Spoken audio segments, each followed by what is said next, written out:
Hello students, my name is Gitanjali Indiriya. Welcome to Step Up Academy. इस जल प्रलय में जी हाँ, कक्षा 9वीं हिंदी कृतिका का पाठ 1 आपने जाना था कि जब बाढ़ आती है लोगों के हालात कैसे हो जाते हैं और अपने बचाव के लिए क्या प्रयत्न करते हैं और साथ ही आवश्यकता पड़ने पर किन किन वस्तुओं की जरूरत ऐसी जो लंबे समय तक रखी जा सके उन वस्तुओं को भी सहेज कर रखते हैं। तो यहाँ पर आपने जो पिछला वीडियो वहां पर देखा कि इस जल प्रलय में आपने पाठ को पूरा पढ़ा। वहां पर प्रलय किस प्रकार का था, पानी कैसा फैला हुआ था, लेखक को कैसे आसार दिख रहे थे, ये सब कुछ हम इस जल प्रलय में पढ़ चुके थे। अभ्यास भी आपने किए और बहुत अच्छे से किए, किंतु कितने अच्छे से किए और पाठ आपको कितने अच्छे से याद हुआ ये मालूम चलेगा जब आप करेंगे बहुविकल्पीय प्रश्न। तो बहुविकल्पीय प्रश्न के लिए आपका पहला प्रश्न है, आधी रात के बाद भी बाढ़ के पानी का अता पता नहीं था।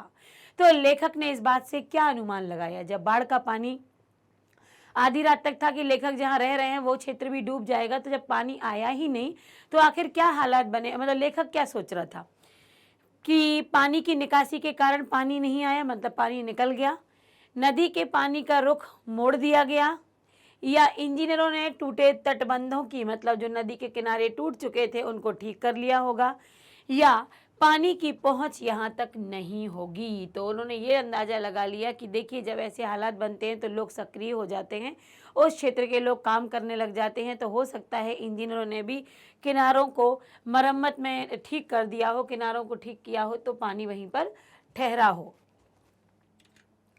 अगला है, प्रस्तुत पाठ के आधार पर बताइए कि लेखक किस प्रकार का व्यक्ति था? धर्मभीरू, स्वाभिमानी, विद्वान या परोपकारी? तो पाठ के आधार पर जो लेखक हैं वो परोपकारी व्यक्ति माने गए हैं कि वो दूसरों पर उपकार करने वाले हैं, क्योंकि लोगों की चिंता उन्हें थी। बाढ़ में सरकार द्वारा भेजी गई जनसंपर्क गाड़ी क्या कार्य करती थी? तो बाढ़ में खोए परिजनों से संबंधी सूचना देना, लोगों को भोजन व्यवस्था में मदद करना, लोगों को बाढ़ प्रभावित क्षेत्रों से बाहर निकलवाना, लोगों को बाढ़ की स्थिति के विषय में अवगत कराना। तो जब भी ऐसी परिस्थितियां होती है तो सरकार की एक गाड़ी अनाउंसमेंट के लिए लग जाती है, क्योंकि वो उस समय के हालात आपको बताती रहती है जिससे आप सतर्क हो जाओ। तो लोगों को बाढ़ की स्थिति के विषय में अवगत कराने हेतु लगातार जनसंपर्क गाड़ी घूम रही थी। पाठ में मनिहारी इलाके का उल्लेख किया गया है। इस इलाके में बाढ़ ने अपना प्रकोप दिखाया था और यह घटना किस समय घटी, किस सन में घटी गई?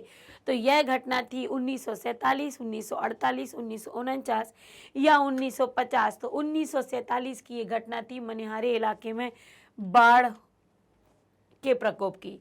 अगला है, रेडियो पर ऐसा कौन सा समाचार प्रसारित हो रहा था कि सुनने वाले श्रोताओं का दिल दहल रहा था? बाढ़ ने 15,000 लोगों की जान ले ली। बाढ़ का पानी पटना के आकाशवाणी केंद्र को डुबाने वाला था। किसी भी समय पुन विकराल रूप धारण कर सकती है। एक स्कूल बस बाढ़ की चपेट में आ चुकी थी। तो जी नहीं, यहाँ पर जो उनको अंदाजा लगा वो यहाँ पर जो लोगों के लिए उत्साह की बात थी, ये जानने वाला उत्साह, मतलब कहना चाहिए कि कहीं ना कहीं श्रोता का दिल दहल रहा था। उत्साह तो नहीं हो रहा था, दुख हो रहा था, एकदम डर रहे थे कि आकाशवाणी केंद्र भी डूबने वाला था। प्रस्तुत पाठ में नदियों का कौन सा रूप उभर कर सामने आया है? तो ममतामयी, स्नेहमयी, जीवनदायिनी। देखिए, जब प्रलय आता है तो कोई जीवनदायिनी, कोई ममता, कोई स्नेह नहीं होता, रौद्र रूप होता है, क्रोध का रूप होता है। तो प्रकृति का जो आपकी नदियां थी उनका रौद्र रूप सामने आया। दानापुर डूब रहा था तो पटनिया बाबू लोग उलट कर देखने भी नहीं आए। ऊपर दिए गए वाक्य को पढ़िए और बताइए इसमें निहित व्यंग किस पर किया गया है? सरकार पर, उच्च वर्ग पर, पूंजीपतियों पर या फिर शहरी लोगों पर? तो ये पटनिया बाबू पटना में रहने वाले अर्थात शहरी लोगों पर व्यंग किया गया है कि वो लोगों को देखने तक नहीं आए कि लोग कैसे हैं। आलू पीने का पानी, माचिस, मिट्टी का तेल, मोमबत्ती इत्यादि की व्यवस्था लेखक ने आखिर क्यों की थी? इसलिए कि बाढ़ में लाभ कमाने के लिए लोगों को बेचा जाए, बाढ़ में अपनी सहायता के लिए, बाढ़ग्रस्त क्षेत्रों में लोगों को देने के लिए, या बाढ़ में इनकी मनमानी कीमत देने से बचने के लिए कि भैया इकट्ठा कर लो तो कीमत न देनी पड़ेगी, या कहीं पर उन्हें दान देने जाना था, या स्वयं की मदद करनी थी। तो देखिए, बाढ़ का वो क्षेत्र था, हर जगह पानी पानी था, कहाँ बचाव के लिए जाया जाए, लेकिन पहली आवश्यकता है कि अपना बचाव किया जाए। तो उन्होंने अपनी सहायता के लिए ये सभी वस्तुएं एकत्र कर ली थी। अगला है, पाठ में लेखक कंकड़बाग राजेंद्र नगर आदि स्थानों का नाम लेता है। ये स्थान कहाँ पर है? तो चूंकि बात की गई थी कि लेखक पटना शहर में है, इसलिए ये सारे क्षेत्र पटना शहर के दिखाए गए हैं। लोगों में व्याप्त कौतूहल का विषय क्या था? बाढ़ तथा उससे प्रभावित क्षेत्र, नदी का जलस्तर, इंजीनियरों की जोड़तोड़ या बाढ़ की व्यवस्था। तो बिल्कुल बाढ़ और उससे प्रभावित क्षेत्र, जब इस तरीके के माहौल बनते हैं तो बाढ़ और उससे प्रभावित क्षेत्रों के बारे में जानना लोगों का कौतूहल हो जाता है। इस जल प्रलय में पाठ के आधार पर बताइए, लेखक बाढ़ पीड़ितों की सहायता किस हैसियत से करते थे? एक जिम्मेदार लेखक होने के नाते, एक स्वयंसेवक या राजनीतिक कार्यकर्ता या रिलीफ वर्कर होने के नाते, देश का जिम्मेदार नागरिक होने के नाते, समाज और राजनीति में अपनी स्थिति सुधार करने के नाते, मतलब एक अच्छी स्थिति हमारी बनी रहे इसलिए। तो वह एक कौन थे?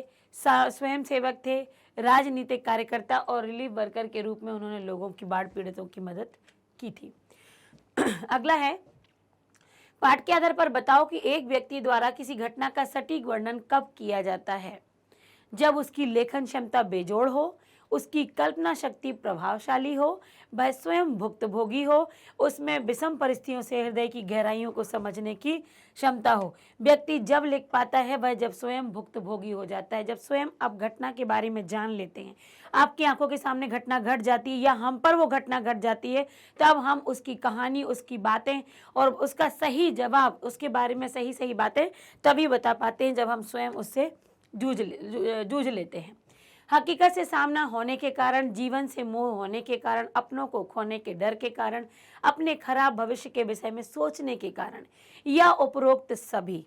लेखक ने कई बार बाढ़ पीड़ितों की सहायता की थी, इससे हम कह सकते हैं कि वह बाढ़ की त्रासदी से अनजान नहीं थे। फिर ऐसा क्या कारण था कि वह अपने शहर में बाढ़ के प्रकोप को देखकर डर गए? ऊपर दिए गए कथन के आधार पर बताइए, किस बात का वो देखकर डर गए? क्या उन्हें हकीकत से सामना हो गया था, या जीवन जाने का डर था, या अपनों के खोने का डर था, या खराब भविष्य का? तो उन्हें किसी का डर नहीं था। ये तो बात की बात है, उन्होंने प्रत्यक्ष देखा ही नहीं था। तो प्रत्यक्ष जो उन्होंने सामना किया था, हकीकत से जो सामना हुआ था कि बाढ़ ऐसी होती है, वो उनके लिए डरा देने वाली बात थी। मुसहरों की बस्ती का यह समाचार मिला कि वहां के लोग बाढ़ के कारण मछली और चूहों को पकाकर खाने के लिए विवश हैं।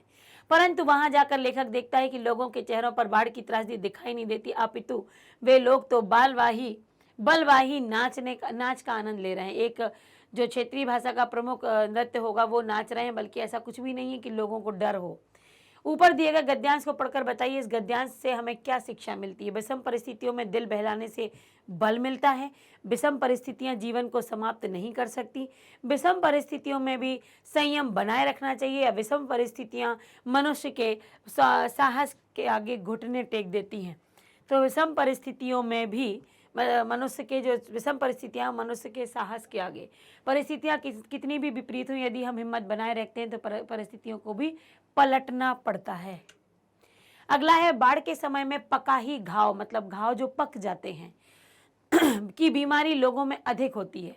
यह बीमारी शरीर के किस अंग को क्षति पहुंचाती है? पैरों को, हाथों को, शरीर को, या पेट को? तो बिल्कुल यह पैरों को, क्योंकि पैर जहाँ पर बाढ़ के हालात होते हैं, जहाँ पर बाढ़ आ जाती है, लंबे समय तक पानी भरा रहता है या बना रहता है, वहाँ पर पैर गल जाते हैं, घाव हो जाते हैं। तो पैरों में इस प्रकार की बीमारी हो जाती है। पाठ के आधार पर बताओ कि नीचे दिए गए किस विकल्प में स्नेह और आत्मीयता का गहरा संबंध अभिलक्षित होता है? कुत्ते और बीमार युवक के मध्य, लेखक और उसके मित्र के मध्य, पान वाले और उसके ग्राहकों के मध्य, लेखक और बाढ़ के मध्य। तो जो विकल्प में एक प्रेम आया था, जब आपने घटना यहाँ पर पढ़ी होगी, डॉक्टर वाली बताई थी, तो कुत्ते और बीमार के मध्य की, बीमार जब नाव पर बैठने लगा, इलाज होने लगा, तो कुत्ता नाव पर चढ़ गया। चूंकि डॉक्टर डर गए कुत्ते को उतारो, तो बीमार ने कहा कि अगर ये उतर जाएगा तो मैं भी अपना इलाज नहीं करवाऊंगा।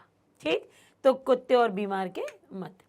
इसके बाद है, नदी के तटबंधों से जो क्षेत्र जुड़े होते हैं वहीं बाढ़ की चपेट में आते हैं। बिल्कुल आते हैं, जो नदी के किनारे पर होते हैं उन्हें स्वयं को बचाने का अधिक समय बिल्कुल नहीं मिल पाता। ऊपर दिए कथन को ध्यानपूर्वक पढ़िए और सोचकर बताइए कि लेखक का शहर तटबंध क्षेत्रों में शामिल नहीं था, परंतु इसके बाद भी लेखक के शहर को बाढ़ का सामना क्यों करना पड़ा? क्योंकि लेखक का शहर नदी के किनारे पर था, इसलिए अविराम वर्षा और नदी का जल स्तर बढ़ने के कारण, खराब जल निकासी व्यवस्था के कारण, या नदी में बांध के द्वारा जल छोड़े जाने के कारण। तो लगातार बारिश हो रही थी, बारिश रुक नहीं रही थी, जिसके कारण उनके क्षेत्र में भी बाढ़ के आसार दिखने लगे। लोगों ने ऐसा क्यों कहा?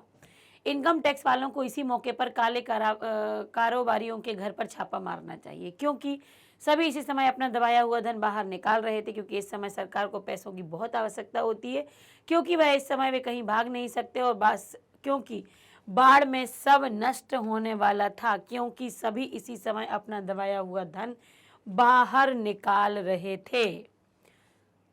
जरा इन बुज़दिलों का हुलिया देखो। ऊपर दिया कथन किसी और के लिए कहा जा रहा था, परंतु लेखक इस कथन को सुनकर असहज क्यों हो गया?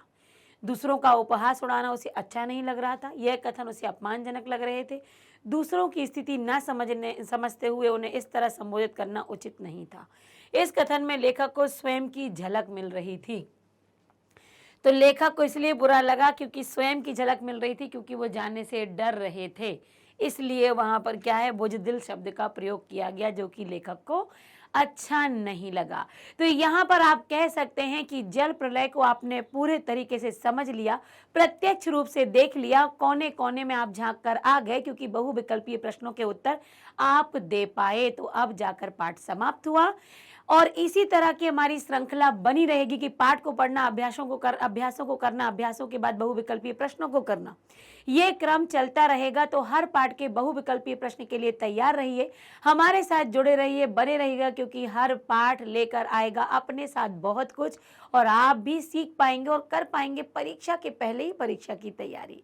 आज के लिए बस इतना ही। Thank you so much.